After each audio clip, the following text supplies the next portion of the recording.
అనగానే ఫెయిత్ అనగానే ధర్మం ఇవన్నీ చాలా లోతైనవి, బాగా సెన్సిటివ్. కానీ ఇలాంటివి ఒక మాట మాట్లాడాలి అంటే చాలా చాలా ఆలోచించి దీన్ని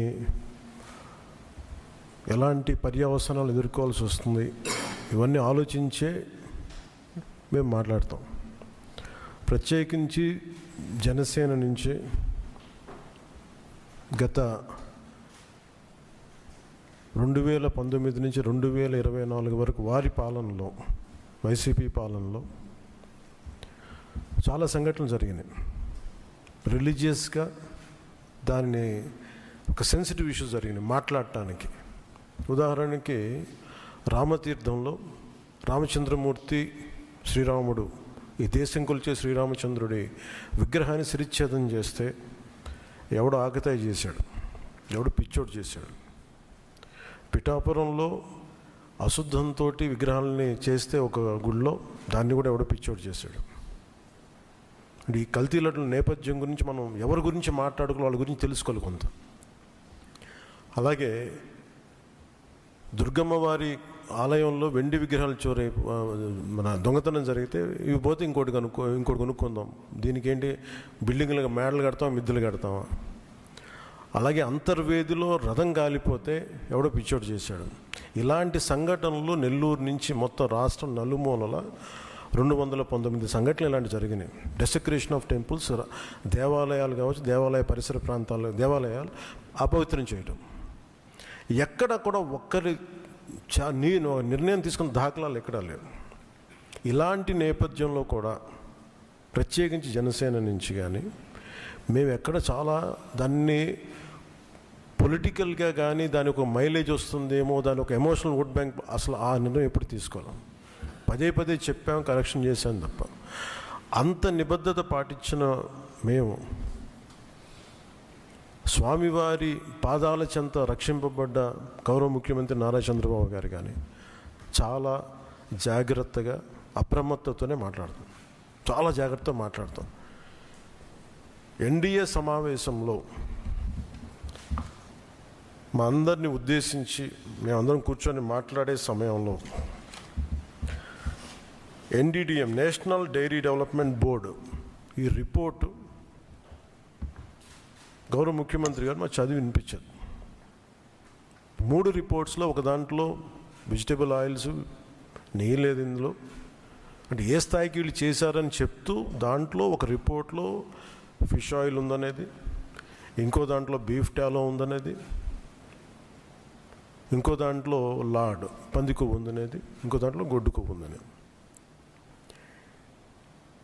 ఇది చాలా సెన్సిటివ్ ఇష్యూ. ఇది ఒక రిపోర్ట్, అది సాలిడ్ రిపోర్ట్. ఇది మాట్లాడేటప్పుడు మేము ఆలోచించుకొని మాట్లాడి, నేను కూడా దాన్ని ముందుకు తీసుకెళ్ళినప్పుడు పర్యవసానాలన్నీ ఆలోచించి, కానీ నేను కూడా అనుకుని ఇది చెప్పాలా లేదా. ముఖ్యమంత్రి గారు చెప్పారు దీన్ని ఎంత తీసుకెళ్ళాలి, ఎందుకంటే మా భయం ఏంటంటే సెన్సిటివ్ అయ్యి మనం చేసేసామా. భగవంతుడితోటి మీకు గతంలో చెప్పినట్టుగా రామచంద్రమూర్తిగా విగ్రహం తల నరికేస్తే రామతీర్థంలో, దాన్ని చేయడం మళ్ళీ ఇప్పుడు చేసి దీని మీద మనం తప్పుగా అనుకుంటారా, లేదంటే దీన్ని కూర్చోబెట్టి రాజకీయ పరంగా లబ్ధి పొందుతారు, ఇలా ఆలోచిస్తారని చెప్పి 1-2 రోజులు ఆలోచించినా కానీ చెప్పకపోతే ఏం జరుగుతుంది. రేపు పొద్దున మీ అందరికీ తెలిసి కూడా మీరు ఎందుకు మాట్లాడలేదు, అదొక ప్రశ్న ఉంటుంది. అందుకని దాన్ని మాట్లాడాల్సి వచ్చింది. ఎందుకంటే ఆల్రెడీ మేము గవర్నమెంట్ ఫామ్ అయ్యాం, 5 years మేమే ప్రభుత్వంలో ఉంటాం. ఇది లాస్ట్ 6 నెలల్లో ఏదైనా ఉందంటే ఒక మేము ఇలాంటి ఏదైనా చేసాం ఒక అర్థం ఉంటుంది. వచ్చిన 2 నెలలు మాకు ఏం అవసరం ఉంది, 5 years ఈ ప్రభుత్వమే ఉంటుంది. ప్రజలు ఎన్నుకున్నారు. ఇది తీసుకెళ్ళకపోతే తప్పు అవుద్ది.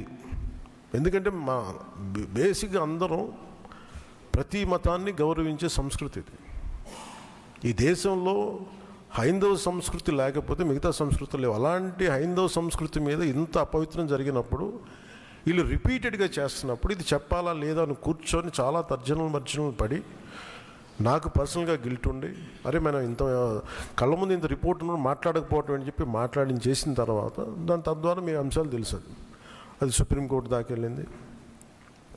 కొంతమంది మీరు ఇట్లా అన్నారు, రాజకీయ లబ్ధి అన్నారు. మాకేం పోతే 5 సంవత్సరాలు మేమే ఉంటాం, మాకు ఆ భయాలు లేవు. కానీ దీన్ని కరెక్ట్ చేయకపోతే ఎందుకు మాకు ఉంది అంటే దీనికి నేపథ్యం అసలు వీళ్ళని మీరు ఎగ్జామిన్ చేయాలి. ఈ సమావేశం ద్వారా ప్రజలందరూ కూడా మేము ఏం ఎగ్జామిన్ చేస్తున్నామంటే వీళ్ళు ఎలాంటి పరంపర నుంచి వచ్చారు, వారసత్వం ఏంటి వీళ్ళకి. వీళ్ళు భగవంతుడి మీద పగబట్టారు. వీళ్ళు ఏడుకొండల స్వామి మీద పగ ఉంది. అది ఈరోజు పగ కాదు, ఏం పగో నాకు అర్థం కాదు. అది 7 కొండలు అంటాం. 7 కొండలు ఎందుకు, నీకు 2 కొండలు చాలని. భగవంతుడి మీద పగ ఏంటి ఎవరికైనా? వ్యక్తిగతంగా వర్గాల మీద పగ ఉండొచ్చు, ప్రత్యర్థి మీద పగ ఉండొచ్చు, కానీ విచిత్రంగా వీళ్ళు భగవంతుడి మీద పగబట్టారు. మేము ఆ కోణం నుంచి నాకు అనిపించింది దీన్ని కరెక్ట్ చేయాలి, ఇది చెప్పాలి. ఇది నేను ఎందుకంటే నేను మాట్లాడేటప్పుడు మేము చాలా ఒళ్ళు దగ్గర పెట్టుకొని మాట్లాడతాం. ఎందుకంటే we will face the consequence మాకు తెలుసు. ఉదాహరణకి మీకు అయోధ్య రామ మందిరం నిర్మాణానికి ఈ దేశం ఎంత తల్లడిల్లిపోయింది, ఎంత కదిలింది, ఎన్ని గొడవలు జరిగినాయి. ఇలాంటి దీనికి కూడా వీళ్ళు పంపించిన దాదాపు 1,00,000 లడ్డూలు ఇవన్నీ కూర్చోబెట్టి ఇన్ఫర్మేషన్ తీసుకుంటామంటే ఒకటి అసలు ఏం జరిగింది అన్నీ మొన్న వీళ్ళు చెప్పిన రిపోర్ట్లోనే దాంట్లో యానిమల్ కొవ్వు లేదంటున్నారు. సరే, ఫర్ ఎగ్జాంపుల్ నేను ఒక ఆర్గ్యుమెంట్ సేక్ అన్ని రిపోర్ట్స్లో కూడా ఎక్కడ కూడా ఈ నెయ్యిలో నెయ్యి లేదు. 59,70,000 పైచిలుకు కిలోలు 59,70,000 కిలోల నెయ్యి మీరు ఇది ఈ కల్తీ నెయ్యి అని కూడా దీన్ని కల్తీ వనస్పతి, కల్తీ పామాయిల్ అనాలి దీన్ని. ఇవి దీంతో కలిపి ఇన్ని కోట్ల లడ్డూలు చేసిన తర్వాత దాంట్లో 1,00,000 లడ్డూలు అక్కడ కూడా పంపించారు, అయోధ్య కూడా పంపించారు. వీటి నేపథ్యం మొత్తం రిపోర్ట్స్ అన్నీ వచ్చిన తర్వాత ఈ నెయ్యిలో ఎక్కడా కూడా 59,70,000 ఇక్కడ లడ్లు దీనికి సంబంధించింది వీళ్ళు అనుకున్న సోకాళ్ళు నెయ్యి సప్లై చేసి దాంట్లో ఆన్ రికార్డ్ 58,00,000 పామ్ ఆయిల్ దానికి సంబంధించిన ప్లాంట్ బేస్డ్ అన్నీ దొరికినాయి. అవి కాకుండా 1,70,000 నుంచి దాదాపు 2,00,000 వరకు కెమికల్స్ దొరికినాయి. ఇవి ఆన్ రికార్డ్ వాళ్ళు కొన్నట్టు. మీకు టీటీడీకి మేము ఇన్ని లక్షలు 59,00,000 పైచిలకు నెయ్యి సప్లై చేసామంటే ఆ పర్టికులర్ కంపెనీ 58,00,000 పైచిలకు వీళ్ళు మనకి పామ్ ఆయిల్ దానికి సంబంధిత అన్నీ కొన్నారు. అలాగే 1,70,000 ఈ కెమికల్స్ కొన్నారు. ఇవన్నీ చాలా ఆన్ రికార్డ్ దొరికారు. ఎక్కడా కూడా సిబిఐ కానీ ఎక్కడ క్లీన్ చిట్ ఇవ్వలేదు. క్లీన్ చిట్ ఎక్కడ ఇవ్వలేదు. వాళ్ళు వెరీ క్లియర్ కట్గా చెప్పింది ఈ నెయ్యిలో పూర్తిగా ఇది ప్లాంట్ బేస్డ్, అంటే దీంట్లో నెయ్యి మన పాల నుంచి పాల కొవ్వు నుంచి రావాల్సింది, దీంట్లో ఇది లేదు. చాలా చాలా స్పష్టంగా అది చెప్పారు. మిగతాయి మేము నిర్ధారించలేకపోతాం, మా దగ్గర ఇన్ఫర్మేషన్ లేదనేది ఒక రిపోర్ట్ వాళ్ళు చెప్పింది. అలాగే national dairy development board very క్లియర్గా చెప్పింది దీంట్లో ఫిష్ ఆయిల్, అలా గొడ్డు కొవ్వు, పంది కొవ్వు, ఇవన్నీ లార్డ్ మన ఇంగ్లీష్ పదాలతో ఇవి ఉండే అవకాశాలు ఉన్నాయి. చాలా స్పష్టంగా వాళ్ళు ఇచ్చారు. ఈ ప్రాసెస్లో వీళ్ళు దీన్ని కూర్చోబెట్టి అడ్డగోలుగా మాట్లాడితే, ఎందుకంటే వీళ్ళకి ఏ రోజు కూడా ఈ ధర్మం మీద వాళ్ళకి గౌరవం లేదు. పైగా ఈ దొరికిన వాళ్ళు ఛార్జ్ షీట్లు మీకు చూస్తే మనకి తెలిసిన పేర్లన్నీ చూస్తే ఇందులో ఎక్కడ మతానికి సంబంధం లేదు. ఇది భోలేనాథ్ బాబా కానీ మిగతా ఏ డైరీ మీరు చూసినా కానీ వీళ్ళు ప్రిడామినెంట్లీ దర్ ఆల్ హిందూస్. దీంట్లో అసలు మతానికి కానీ దీంట్లో ఒక ఇస్లాంకి సంబంధించిన వ్యక్తులు కానీ లేదంటే మన క్రిస్టియన్ సంబంధించిన వ్యక్తులు అసలు ఎక్కడ సంబంధం లేదు. ప్యూర్లీ మాట్లాడుతున్నాం అంటే హిందువుల గురించే మాట్లాడుతున్నాం ఇక్కడ. So there is no question of other religions here. గత ప్రభుత్వం విషయంలో కూడా మేమేం మాట్లాడుతున్నాం అంటే they never have respect for the traditions and dharma of this land.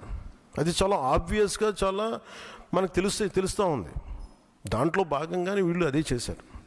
చూసి ఈరోజు మాట్లాడి క్షమాపణ అడగకుండా తప్పు జరిగిపోయింది.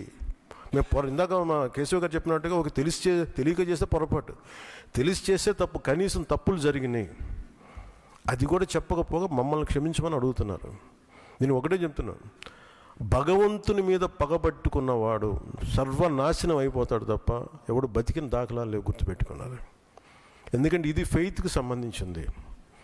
చాలా స్పష్టంగా చాలా క్లియర్గా సిబిఐ దాంట్లో మీరు కల్తీల నెయ్యి, మీరు అసలు నెయ్యి లేని దాంతో మీరు లడ్డూలు చేసి దాంట్లో మీరు ఇందాక చెప్పిన గ్లిజరైడ్స్ ఇవన్నీ ఉన్నాయి కదండి. దానికి మీకు ఒక రికార్డ్ చెప్తాను. 2019 నుంచి 2025 వరకు మీకు కనీసం ఒక నువ్వుల నూనె 180 రూపాయల నుంచి 268 రూపాయలు ఉండేది కనీసం 26కి ఈ రోజుకి.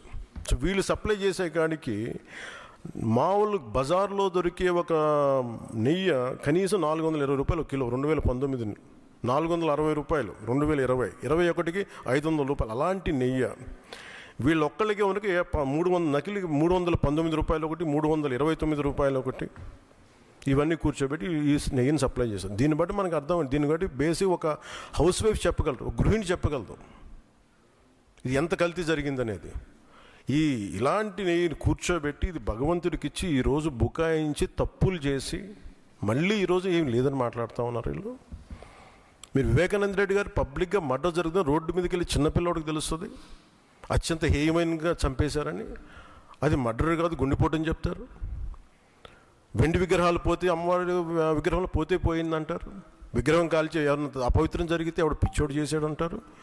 ఈరోజు కల్తీ జరిగింది మాట అసలు కల్తీ లేదు, ఇది పూర్తిగా క్లీన్ చిట్ ఇచ్చిందంటారు. దీన్ని బట్టి మనం అందరం అర్థం చేసుకోవాల్సింది ఇది వీళ్ళకి దీని మీద గౌరవం లేదు. వీళ్ళకి 7 కొండల వాడికి 2 కొండలు చాలు అన్న ఆలోచన విధానం నుంచి పుట్టిన వాళ్ళు ఈరోజు ఏ స్థాయికైనా దిగజారగలరో ఇది చాలా ప్రస్ఫుటంగా మనందరికీ తెలియజేస్తూ ఉంది. ఇది we are very very clear about protecting the traditional Hindu values, dharmic values. We are very clear about it. మేము చాలా స్పష్టంగా ఉన్నాం.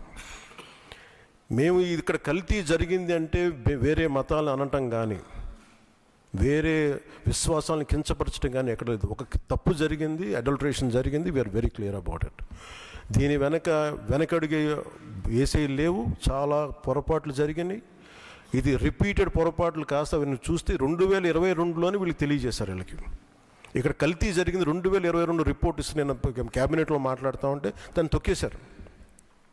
దాని గురించి బయటకు తీసుకురాలా అంటే మీకు తెలిసే చేశారు. వీళ్ళని 2022లో మీకు కల్తీ జరిగిందని రిపోర్ట్ అప్పుడు వాళ్ళకి ల్యాబ్ టెస్ట్ వాళ్ళకి పంపిస్తే అప్పుడున్న టీటీడీ చైర్మన్ కానీ వీళ్ళు కానీ వాళ్ళు 100% తొక్కి పెట్టేశారు. దాన్ని బయటకు తీసుకురాలా. దాన్ని బేస్ చేసుకొని మళ్ళీ ఆల్రెడీ 22లో జరిగింది కదా, దాని గురించి సమాధానాలు లేవు. ఇవన్నీ తెలిసి కూడా మీరు అయోధ్యకి కల్తీ లడ్డులు పంపించారు.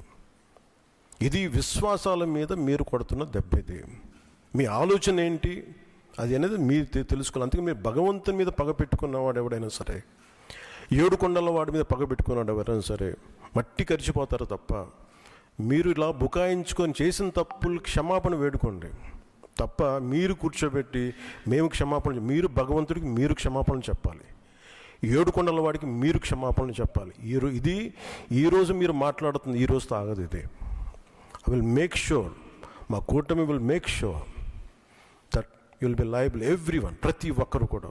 ఇది ఎంత టైం పడుద్ది, ఏం టైం పడుద్ది అనేది సిబిఐ ఫర్దర్ రిపోర్ట్ రావాలి, అది కేసులోకి మన కోర్టులకు వెళ్ళాలి. అన్నీ అయిన తర్వాత ప్రతి ఇది అయితే మేము 100% దీన్ని వదలం.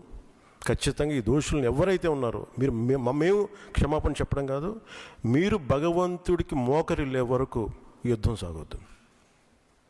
గౌరవ ముఖ్యమంత్రి గారు మాట్లాడుతున్నారు.